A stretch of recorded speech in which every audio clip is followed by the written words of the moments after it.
On a bien compris qu'il fallait faire de l'affichage, un peu plus politique, et que derrière, on n'a pas regardé comment tout ça a été financé. Ça s'appelle de l'inconséquence. Il n'est pas question de laisser aujourd'hui les élus locaux seuls, sans moyens, au risque de s'entre-déchirer et de défaire ou de créer des tensions supplémentaires ou nouvelles entre eux, entre territoires. La situation, je pense qu'elle nous amène plutôt à être pleinement responsables. Le ressenti des élus, et je peux vous dire pour rencontrer un certain nombre, en ce moment, si le temps n'en voit plus qu'à l'accoutumée, le sujet est particulièrement chaud parce que les élus, ils attendent, la décentralisation est quelque chose de complexe, mais quand on vous donne des compétences ou des responsabilités nouvelles sans moyens, ça irrite, voire ça fâche. Et donc, je le redis, la culture, l'esprit du Sénat, c'est toujours d'essayer de construire et de trouver des solutions. Et il faut le faire dans un climat apaisé, avec un diagnostic partagé.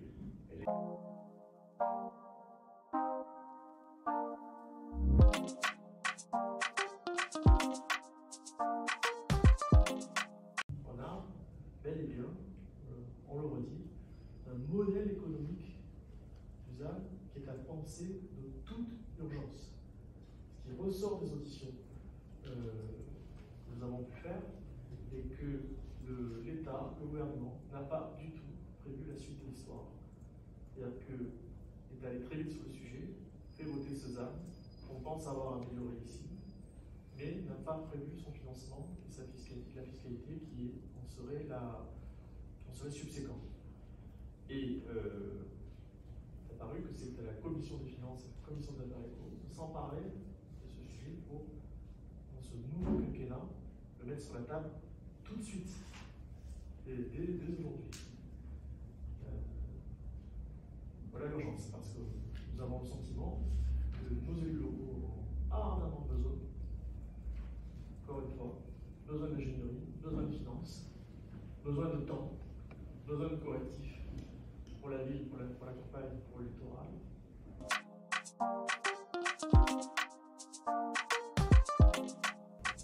Une autre proposition qu'on a soumise ce matin à la discussion et puis au vote qui fait l'objet d'une unité, c'est celle de contractualiser l'objectif du ZAN. C'est-à-dire qu'il ressort d'ores et déjà à peu près partout que c'est parfois intenable alors que les intentions sont bonnes, que de bonne foi les élus s'inscrivent dans la démarche et que parfois, à l'impossible nul n'étant tenu, il semble nécessaire d'appréhender au cas par cas des situations essentielles pour tenir compte d'une trajectoire. Voilà. Ça se passe déjà avec la loi SRU sur le sujet du logement social. Ça pourrait être appréhendé comme ça avec notre sujet du ZAN. Contractualiser l'objectif.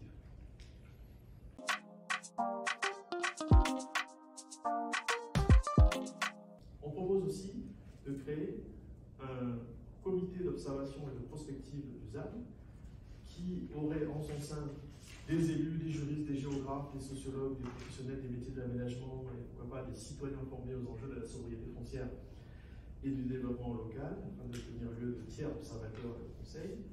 Voilà, qui pourrait suivre ce sujet du ZAN qui est extrêmement complexe. Et on voit déjà 2 ou 3 sujets à soumettre à ce conseil, à ce comité d'observation de prospective du ZAN. Par exemple, celui de l'évolution, là aussi, des dotations de l'État, la DGF. On a une DGF qui est basée sur la population. Donc plus j'ai de population, plus j'ai de DGF. Peut-être que ça ne correspond plus, pas, à l'objectif ZAN. Idem pour les dotations que sont les DETR et les DSIL. Peut-être que pour être revu, tenant compte de bonus et de malus. Et puis, il faut évidemment poser la question des territoires qui seront en déprise. Évoquer les perdants du ZAN. C'est un sujet qui est explosif, on dit le matin au soir, mais qui doit d'ores et déjà nous conduire à envisager une solution de correction et de péréquation.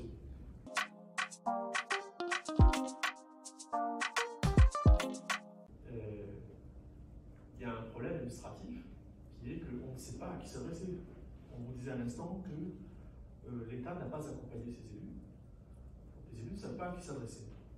Alors nous faisons ce qu'on peut, nous en fait beaucoup, je pense, mais il est apparu, ce qu'on a fait voter ce matin, qu'il fallait un guichet unique, c'est-à-dire quelqu'un à qui s'adresser sur le sujet du ZAN. Alors, moi j'ai pu dans un congrès des Scots récemment évoquer le mot d'agence, mais c'est un avis très personnel. C'est pas ce qui a été voté ce matin. Il a été voté ce matin quelque chose qui s'en rapproche, au rapporteur révélé, sur le sujet qui est un guichet unique. Pas besoin d'avoir un interlocuteur sur le sujet. Cet interlocuteur, il faudrait qu'il ait des moyens. On a réfléchi aussi à des possibilités de mobiliser des ressources pour cet interlocuteur unique.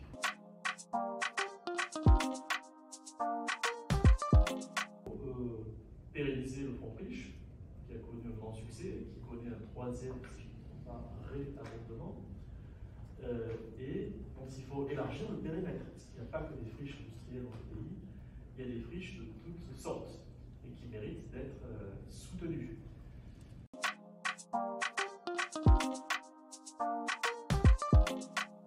Il est peut-être temps dans ce pays de remettre à plat la fiscalité locale. Alors c'est un débat vieux de 200 ans, vieux comme la Révolution française et la fiscalité locale qui a été tant de fois aménagée, rabotée, rapiécée.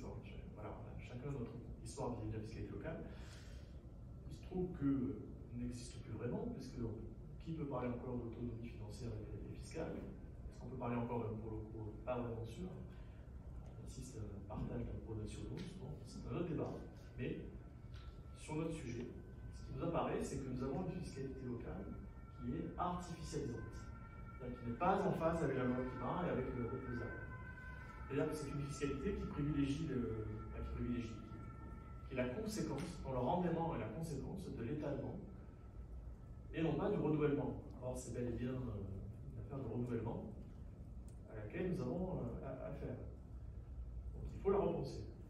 C'est le moment où la fiscalité locale s'entrecroise ou s'entrechoque avec la fiscalité de l'urbanisme, de l'aménagement, de l'immobilier et de l'environnement. Donc il faut que cette fiscalité locale évolue fortement. Alors c'est pour ça, par notre président de commission, notre rapporteur général, nous avons la possibilité, ils l'ont accepté, de saisir le Conseil des prélèvements obligatoires auprès de la Cour des comptes pour demander d'étudier des simulations à propos d'impôts ou taxes existants. Simulation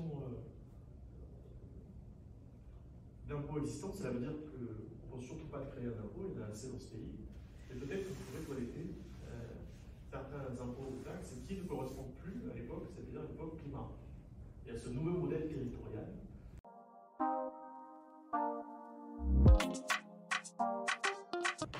On invite le gouvernement à entendre la voix du travail, de la sagesse et de la construction qui est ici dans l'ADN du Sénat. On va continuer de travailler pour regarder, continuer de bien analyser les retours de l'enquête et puis échanger avec les grands acteurs, les grandes associations d'élus, l'ensemble des territoires. Et il faut faire attention d'avoir une loi qui soit une loi généraliste. En fait, ce n'est pas du chacun pour soi, c'est une loi pour tous. On ne peut plus aujourd'hui, parce que le risque, c'est d'avoir une espèce de morcellement ou d'émiettement territorial. Ce n'est pas la France. La France, elle est diverse. Elle a 35 000 communes. Elle a un certain nombre d'intercommunalités. Elle a 13 régions et une centaine de départements. Eh bien, c'est avec ces acteurs que nous devons construire la bonne feuille de route et convenir des moyens.